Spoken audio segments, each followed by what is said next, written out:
एक बार की बात है। एक गांव में 3 मित्र श्याम, मोहन और राम रहते थे।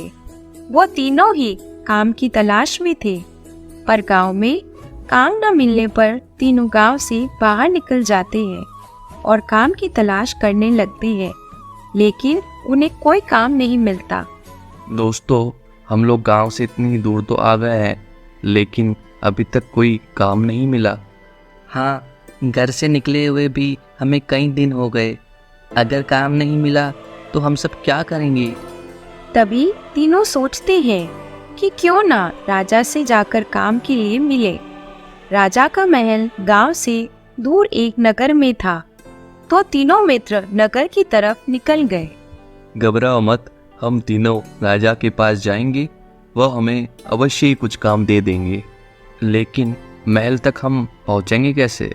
यह कोई सरल काम तो है नहीं। अचानक मोहन को जमीन पर कुछ दिखता है। अरे यह देखो, लगता है एक ऊंट इधर से अभी कुछ देर पहले ही गया है। मिट्टी में उसके पैरों के निशान दिखाई दे रहे हैं। चलो चलते चलते इनको ध्यान से देखेंगे, जिससे यात्रा में थकावट भी नहीं होगी और थोड़ा मनोरंजन भी हो जाएगा। वो तीनों उन निशानों को ध्यान से देखते हुए चलने लगते हैं। इस ऊंट की मैं तुम्हें एक विशेषता बता सकता हूँ। मैं भी इसके बारे में एक विशेषता बता सकता हूँ। मैं भी तुम दोनों से कुछ कम नहीं हूँ। आओ किसी पेड़ के नीचे बैठकर ऊंट के विषय में बात करते हैं। तीनों एक पेड़ के नीचे बैठ जाते हैं। तभी दूर से एक आदमी उनकी तरफ भागता हुआ आता है। उधर देखो, एक आदमी भागता हुआ हमारी ओर आ रहा है। लगता है उसकी कोई मूल्यवान वस्तु खो गई है, जिसे वह ढूंढ रहा है। बेचारा बहुत चिंतित लग रहा है। वह आदमी उन तीनों के पास पहुंचता है और बोलता है, नमस्कार सज्जनों, मेरा नाम सेठ करोड़ीमल है। मेरा एक ऊंट खो गया है। क्या आप लोगों ने उसे कहीं देखा है? सेठ जी, क्या आपका ऊंट एक पांव से लंगड़ा है? हाँ हाँ, आप ठीक कह रहे हैं। क्या आपका ऊंट दाईं आंख से अंधा है? हाँ, लेकिन आपको यह सब कैसे पता? क्या आपने उसे देखा है? नहीं नहीं, हमने उसे देखा नहीं है, परंतु मैं आपको यह भी बता सकता हूँ कि उस ऊंट की पूंछ छोटी है। अरे, ये भी सच है। लेकिन बिना ऊंट को देखे आप उसके बारे में इतना कैसे जान सकते हैं? मुझे विश्वास नहीं होता।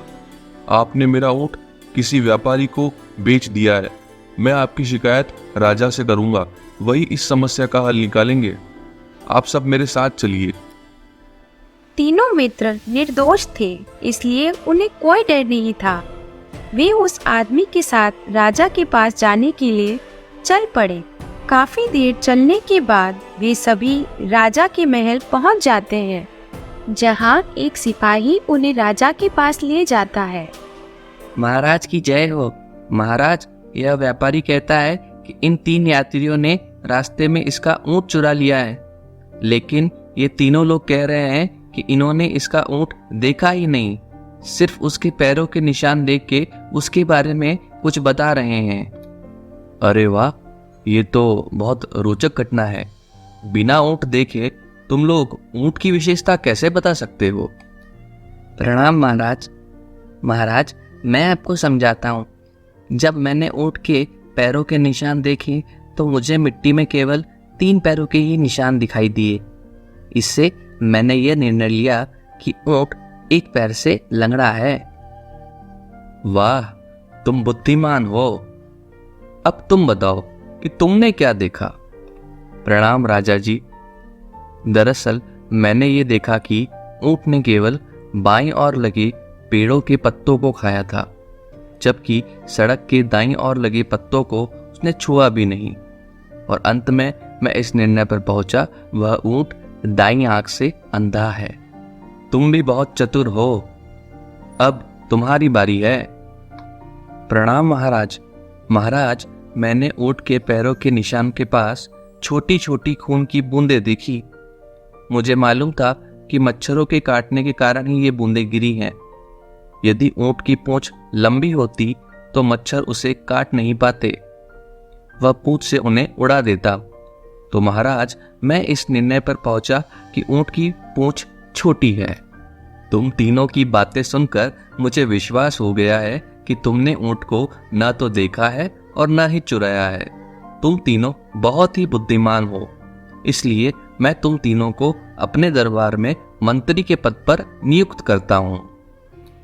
यह सुनकर तीनों मित्र बहुत खुश हुए और इस तरह से तीनों मित्रों ने अपनी बुद्धिमत्ता से राजा को प्रसन्न कर दिया, जिससे उन्हें राजा के पास काम भी मिल गया।